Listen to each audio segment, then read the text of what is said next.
La agente Ellen O'Connor estaba acostumbrada a trabajar en casos normales en el departamento de análisis, o al menos tan normales como pueden ser los casos cuando se trabaja para la Fundación SCP. Por lo general, esto implicaba el análisis de datos y la gestión de la red Watchdog para obtener información de vigilancia crítica. Los emplazamientos y las instalaciones de los SCP estaban muy vigilados, y los principales peligros solían derivarse de fallos prácticos de seguridad que los equipos de seguridad resolvían in situ. Era raro que la llamaran para investigar un caso de alta prioridad en persona, pero eso es exactamente lo que ocurrió cuando recibió una alerta de la instalación que contenía al SCP-5002. SCP-5002 no era el espécimen habitual. Más conocida como Emma Hastings, era una mujer aparentemente normal nacida en Tewkesbury, Inglaterra, donde trabajaba como escritora de novelas policíacas. Nacida en 1978, había publicado 10 libros que habían tenido un éxito moderado y llevaba una vida tranquila sin mucho que llamar la atención de la fundación. Eso es, hasta que la fundación empezó a observar extraños sucesos a su alrededor. Parecía que cada vez que la señora Hastings leía un ejemplar de uno de sus libros, los acontecimientos ocurrían en la vida real. Aunque algunos detalles podían cambiar, la narración principal de su libro se desarrollaba junto con las muertes asociadas. La fundación detectó este patrón cuando interceptó los informes policiales del Reino Unido y detuvo a una confundida señora Hastings. Ella afirmó desconocer este extraño efecto, pero cooperó con las autoridades de la fundación y fue llevada al sitio 06, donde fue mantenida en una celda de contención estándar. Pero entonces llegaron los acontecimientos del 14 de diciembre de 2019. Era la hora de los controles matutinos y SCP-5002 estaba tumbada en la cama y estaba muerta. ¿Pero qué la había matado? La celda estaba cerrada sin signos de haber sido forzada, y la agente O'Connor obtuvo rápidamente los registros electrónicos que mostraban que la celda no había sido interrumpida. Las cámaras de seguridad confirmaron que no había ninguna actividad inusual, y los anclajes de realidad de la instalación que suprimían los poderes de alteración de la realidad estaban operativos. No había ninguna explicación obvia para la muerte del SCP-5002, pero algo no cuadraba. La agente O'Connor sabía que tenía que investigar a todos los que pudieran estar involucrados. Pronto, la agente O'Connor había reunido a toda la tripulación del sitio 06, la directora del sitio Evelyn May, su jefa médica, la doctora Nadine Groshenbaker, la investigadora principal, la doctora Karen Yao, y su segundo al mando, Michael Simpson, la oficial de seguridad Lowry y el personal de clase D D-4986 que se encontraba en el ala G bajo la supervisión de la oficial Lowry. Parecía que tras su muerte la SCP-5002 se había convertido en la protagonista de su propia historia de detectives. La primera reunión de todos los sospechosos fue tensa. La agente O'Connor trató de presentar los fundamentos del caso, pero pronto descendió a las discusiones. D-4986 tenía una actitud, y el agente Lowry no perdió tiempo en amenazar al personal de la clase D. El investigador Junior Simpson, por su parte, no tardó en mostrar su desprecio hacia la fallecida señorita Hastings, refiriéndose a ella como un espécimen neutralizado. La agente O'Connor les dejó discutir entre ellos, observándolos y estudiándolos, antes de sorprenderlos a todos con un anuncio. Una de las personas de esta sala era el asesino del SCP-5002. La agente O'Connor ya había reunido gran parte del material relevante para el caso. Tenía todos los informes policiales sobre las muertes relacionadas con los trabajos de SCP-5002, incluido el asesinato no resuelto en 2017 de la estudiante de posgrado británica Kate Holloway. Había investigado la celda de contención en la que SCP-5002 había sido retenida, incluyendo todas las comodidades normales y las únicas que se le habían dado, como su máquina de escribir electrónica, una botella de whisky y un manuscrito totalmente mecanografiado. Al parecer, SCP-5002 no había dejado que su contención le impidiera escribir. Ahora era el momento de empezar a entrevistar a los sospechosos, empezando por el oficial Lowry. El oficial Lowry empezó de forma amistosa, pero pareció tensarse cuando se habló de la mañana en que descubrió el cuerpo de SCP-5002. Había estado escoltando a D-4986, que había sido mantenido en una cámara de contención de repuesto, a sus tareas habituales, y comprobó brevemente los especímenes en el camino. Pero cuando agitó la manija de la celda y no hubo respuesta de la cámara de la señora Hastings, investigó. Pudo ver que había sangre por toda la manta, y el agente Lowry, ahora acompañado por la doctora Yao, investigó la celda para determinar qué había ocurrido. La oficial médico jefe Nadine Rauschenbacher recientemente ascendía a su puesto. Fue la siguiente en ser interrogada. Informó de que SCP-5002 había sido apuñalado al menos 10 veces con un objeto punzante, pero no había signos de lucha y no se encontró ningún arma homicida en la celda. Aunque la doctora Rauschenbacher ayudó a explicar la causa de la muerte y a señalar que el director del centro parecía tener un interés especial en SCP-5002, se mostró cautelosa cuando se le preguntó por su propio paradero durante las horas de la 1 y las 3 de la madrugada, el periodo de tiempo en el que probablemente fue asesinado SCP-5002. El panorama no se aclaraba para el agente O'Connor. Volvieron a traer al agente Lowry para interrogarle sobre los sistemas de seguridad de la instalación. Parecía que su turno estaba bien cubierto, excepto por su descanso para fumar que se tomaba alrededor de las 2 de la madrugada, donde se iba todas las noches y dejaba la zona de contención de bajo riesgo sin vigilar. Solo había estado fuera 15 minutos y juraba que era improbable que se produjera cualquier fallo de seguridad debido a la necesidad de una autorización de alto nivel. Lowry continuó cooperando, pero rápidamente se puso tenso al ser visto como sospechoso. Sin embargo, no todo el mundo se mostró tan cooperativo. Pronto saltó una alerta de seguridad. Uno de los sospechosos había intentado salir de las instalaciones.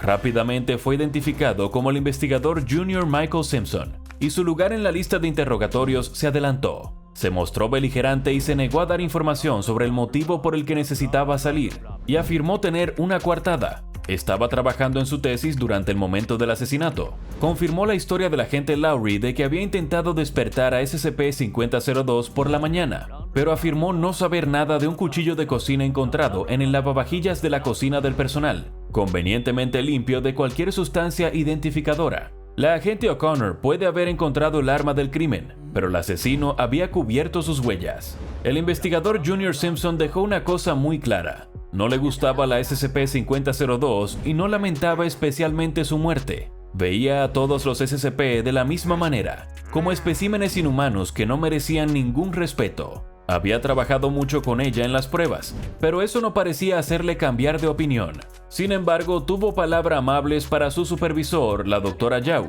que le había dado una copia de su tarjeta de acceso, lo que le permitiría un mayor acceso a las instalaciones. La agente O'Connor decidió que tendría que investigar un poco más la historia del SCP-5002 en las instalaciones. Un video de seguridad de una prueba anterior de las capacidades del SCP-5002 le proporcionó nueva información, y resultó que en ella estaban implicados la doctora Yao, Michael Simpson, el agente Lowry y una nueva cara, una mujer de clase D con la clasificación de D2825. Los científicos pusieron a prueba los poderes de SCP-5002 haciéndole escribir cosas sobre D2825 y leyéndolas en voz alta, para luego ver cómo D2825 las representaba. Principalmente lo probarían utilizando una máquina con dos botones, uno rojo y otro verde. 5002 escribía y luego leía un pasaje que describía a D2825 pulsando una secuencia de botones rojos y verdes para ver si la seguía.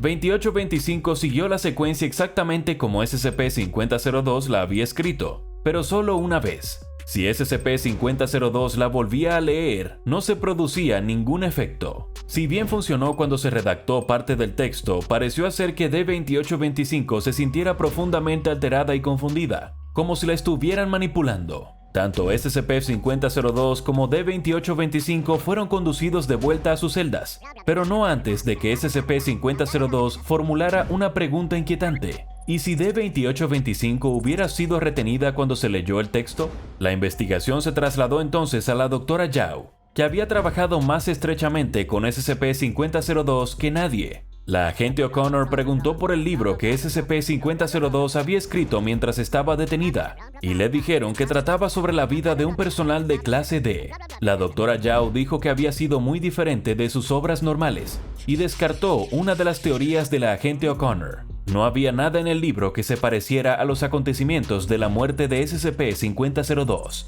No había encontrado una manera de autoneutralizarse, pero la doctora Yao reveló algunos detalles importantes. El whisky encontrado en la celda de SCP-5002 no había sido autorizado por ella, y Michael Simpson había empezado a actuar de forma fría y hostil hacia SCP-5002 varias semanas después de las pruebas. Sin embargo, elogió a la doctora Groshen Baker y su impresionante trabajo con D-2825, incluso después de que la clase D sufriera una crisis mental. Pero había un sospechoso que destacaba en la mente de la doctora Yao y que pronto se convertiría en el siguiente objetivo de la agente O'Connor. D-4986 se había mostrado hostil desde el inicio de la investigación, más que la clase D media. La doctora Yao informó de que había sonreído al ver que el SCP-5002 estaba muerto y expresó que ella tenía lo que se merecía. La agente O'Connor sabía que tenía que llevar al clase D a una sala de interrogatorios, pero primero necesitaba más información sobre él, empezando por averiguar por qué estaba bajo custodia de la fundación. El informe del incidente no era bonito: 7 condenas por asesinato y otras 3 por sospecha, y las 10 muertes se produjeron por el mismo método: apuñalamientos brutales. D-4986 admitió inmediatamente que era culpable de esos asesinatos y que no se arrepentía, diciendo que todas sus víctimas recibieron su merecido, pero afirmó que no había matado a SCP-5002 a pesar de que la quería muerta. Hacía tiempo que odiaba a SCP-5002 y a la doctora Yao por utilizarlo como marioneta, obligándola a realizar tareas en contra de su voluntad. Mientras D-2825 se había derrumbado, D-4986 estaba lleno de rabia. ¿Era D-4986 realmente inocente o había sido utilizado contra su voluntad una vez más? Al examinar a los residentes del lugar, la agente O'Connor decidió investigar a otro posible sospechoso, un compañero SCP. Más conocido como Robert Gates, el número de SCP de este hombre nacido en el Reino Unido ha sido clasificado, pero sabemos que poseía la capacidad de atravesar objetos sólidos y que estaba bajo custodia de la Fundación, tras utilizar su capacidad para agredir a más de 30 mujeres. Se creía que era un peligroso criminal con un trastorno de personalidad antisocial y se le mantenía bajo la influencia de un ancla de realidad que neutralizaba sus poderes. Pero, ¿había encontrado la forma de liberarse? El señor Gates parecía saber más de la muerte del SCP-5002 de lo que debería, y no perdió el tiempo burlándose de la agente O'Connor. Afirmó que podía salir cuando quisiera, a pesar de que las pruebas realizadas en el pasado mostraban que estaba confinado de forma segura. Afirmó ser inocente del asesinato y dijo que nunca había interactuado con el SCP-5002 ni lo había agredido, pero se esforzó por sembrar la duda en la mente de la agente O'Connor. Quería que supieran que solo era cuestión de tiempo que encontrara la salida. Solo quedaba una persona que podría aportar alguna idea sobre todo el asunto. La directora Evelyn May era una mujer ocupada y había esperado hasta el final para ser entrevistada. Parecía preocupada por otras catástrofes, preocupada por el papeleo, pero cooperó cuando la agente O'Connor quiso revisar los datos sobre los anclajes de realidad para el sitio. Sin embargo, a medida que avanzaba la entrevista, las cosas se pusieron tensas. La agente O'Connor mencionó que Simpson había estado bajo presión para producir resultados con el SCP-5002, y la directora May se erizó ante las implicaciones. Sin embargo, la agente O'Connor pudo obtener información de la directora May sobre su paradero en el momento del asesinato. Había estado fuera de las instalaciones reunidas con un abogado especializado en divorcios. Sin embargo, había algo extraño en ese día. Por alguna razón, solo se enteró de que el SCP-5002 había sido asesinado casi una hora después de que se encontrara su cuerpo. ¿Por qué la doctora Yao había ocultado los acontecimientos a su jefe durante tanto tiempo? La agente O'Connor creía que se estaba acercando a una conclusión, pero necesitaba profundizar en la doctora Yao. La investigadora principal parecía tener el vínculo más estrecho con SCP-5002, y un vistazo a una entrevista pasada lo confirmaba. Pasaron tiempo hablando de la nueva novela de SCP-5002, y esta reveló que tenía cierta conciencia previa de sus habilidades antes de ser apresada. Discutieron sus planes para la trama, y SCP-5002 expresó su satisfacción general con su vivienda. La agente O'Connor tenía ahora todas las pruebas que necesitaba. Era el momento de reunir a los sospechosos. Después de que la agente O'Connor reuniera a todos los jugadores, reveló que sabía que todos le habían estado mintiendo. Todos excepto D-4986. Había señalado los puntos débiles de cada uno de sus historias. El agente Lowry había mentido sobre su descanso para fumar, ya que había estado fuera más tiempo del que había dicho, y había bebido además de fumar. Cuando se dio cuenta de que su consumo de alcohol durante el servicio sería descubierto, había escondido la botella en el único lugar donde tuvo la oportunidad. la celda de SCP-5002. La directora May, por su parte, había mentido sobre sus motivaciones. Estaba siendo chantajeada. Había estado encubriendo el constante fallo de los anclajes de realidad en las instalaciones, lo que había permitido que un peligroso SCP se soltara. Pero el objetivo de Robert Gates no había sido el SCP-5002, sino el desafortunado D-2825 que sufrió una crisis nerviosa. Y la fuente del chantaje había sido una de las pocas personas con acceso a las estadísticas, la doctora Grossenbacher, cuyo rápido ascenso de repente tenía mucho más sentido. La doctora Grossenbacher ni siquiera conocía la historia completa, pero la agente O'Connor sí. Los anclajes de realidad no funcionaban mal al azar, eran el objetivo. Ninguna de las otras células funcionaba mal, solo la del señor Gates. La directora May, o como solía conocerse según una conversación con su abogado de divorcio en Londres, colocó al señor Gates en un espacio cerrado con el SCP-5002, con la intención de que fuera su objetivo Eve Holloway, la madre de la difunta Kate Holloway, una de las personas que murió a causa de la anomalía de SCP-5002. Llevaba mucho tiempo conspirando para hacerla sufrir, pero no fue ella la que introdujo el cuchillo en las instalaciones. La agente O'Connor se dirigió entonces al investigador Junior Simpson, que tenía sus propios planes. Su fachada pétrea y fría era toda una tapadera para su participación en el grupo radical, conocido como la Mano de la Serpiente, que intentaba liberar a los SCP. Había planeado entrar en la celda de SCP-5002 y liberarla esa noche, dándole el cuchillo de cocina como protección y escapando con ella. Simpson se sorprendió cuando SCP-5002 se negó a salir, porque había algo que la retenía allí. Estaba enamorada de la doctora Yao, y tenían una relación, y esa era la principal razón por la que estaba tan contenta en su cautiverio. La doctora Yao estaba enamorada de SCP-5002, o Emma, como la llamaba, y había ralentizado intencionadamente su investigación para asegurarse de que permaneciera en sus instalaciones el mayor tiempo posible.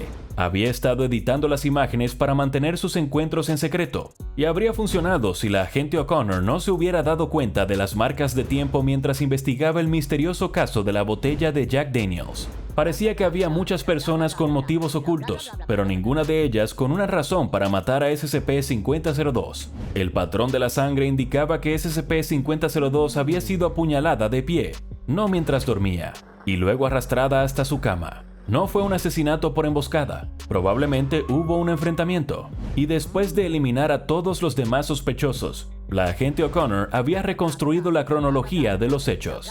El investigador Junior Simpson había hecho su intento de sacar a SCP-5002 de su celda, pero ella había rechazado el intento de fuga. En su prisa por evitar ser detectado, había dejado el cuchillo en la celda y había dejado la puerta de la celda sin cerrar, justo a tiempo para que el oficial Lowry sacudiera la manilla al pasar y la encontrara abierta. Estaba borracho y se peleó con SCP-5002. En la discusión salió a la luz la verdad sobre ella y la doctora Yao. El oficial Lowry sintió que ella estaba alardeando, burlándose de él, y no pudo soportarlo. Creía que la doctora Yao debería haberle amado a él, no a SCP-5002. La doctora Yao siempre había tenido una buena relación con Lowry, y había ignorado las señales de problemas que aparecían en su perfil, como su historial de consumo de alcohol. No se dio cuenta de que se estaba obsesionando con ella, y una vez que perdió la cabeza y apuñaló a SCP-5002, hizo todo lo posible por encubrirlo, y se habría salido con la suya, si no fuera por el misterio de la botella de Jack Daniels. El oficial Lowry fue arrestado por asesinato, pero la agente O'Connor aún tenía preguntas. El informe final del caso indicaría sus grandes dudas sobre el resultado. Cuando se trata de un alterador de la realidad, ¿hay algo tan claro como parece? Aunque los anclajes de realidad de la celda de SCP-5002 estaban activos y no había textos que detallaran los sucesos de su asesinato, la agente O'Connor se preguntaba si su habilidad podría haberlo provocado. Examinó varias páginas en blanco encontradas en la celda de contención que habían sido cortadas en un elaborado patrón. Se preguntaba si, al colocarlas en las páginas correctas, podrían ser una especie de cifrado de rejilla que revelara un nuevo significado. Aunque no tenía ninguna respuesta, la agente O'Connor creía que la ambigüedad del caso posiblemente justificaba la indulgencia para el agente Lowry.